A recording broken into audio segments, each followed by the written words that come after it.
अरे बाबा मी काय म्हणते तुला की एफआयआर घेतली जाईल. तुम्हाला काय म्हणते मी काय म्हणते तुम्हाला ठीक आहे तुम्हाला काय म्हणते मी तुमची एफआयआर घेतली जाईल. ज्या पोलीस स्टेशनच्या आधी गुन्हा झालाय ते लगतचं पोलीस स्टेशन आहे. तुम्ही लगतच्या पोलीस स्टेशनला जा आणि गुन्हा नोंदवा. समजलं का तुम्हाला? समजलं का मी काय सांगितलेलं आहे?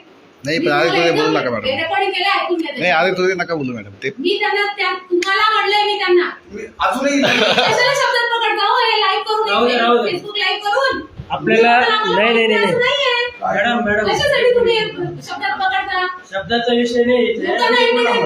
फेसबुक लाईव्ह करणं बाकी काही मिळत नाही. आणखी दुसरा विषय घ्या तुम्ही दर्शनभर पुरावे घ्या. ते फसवणूक करताय. तुम्हाला टेक्निकल गोष्टीमध्ये अडकवण्याचा प्रयत्न करताय. हा जो पाड काढला ना आम्ही तुम्हाला पहिल्यांदाच सांगितलं एक तर हा कन्झ्युमरचा फोरमचा विषय आहे. कस्टमरचा विषय आहे. हा फौजदारी नाहीच आहे.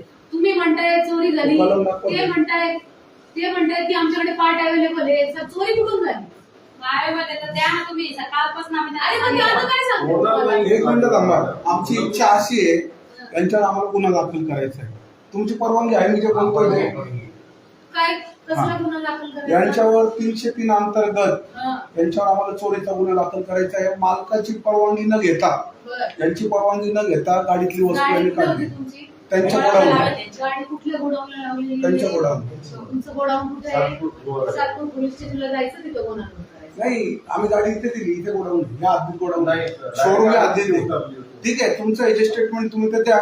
आम्ही तिकडे जातो. लगतचं पोलीस स्टेशन आहे. कलम 303 अंतर्गत तुमची एफआयआर घेतली जाईल. काही विषय नाही.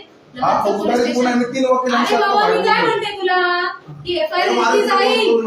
तुम्हाला काय म्हणते मी काय म्हणते तुम्हाला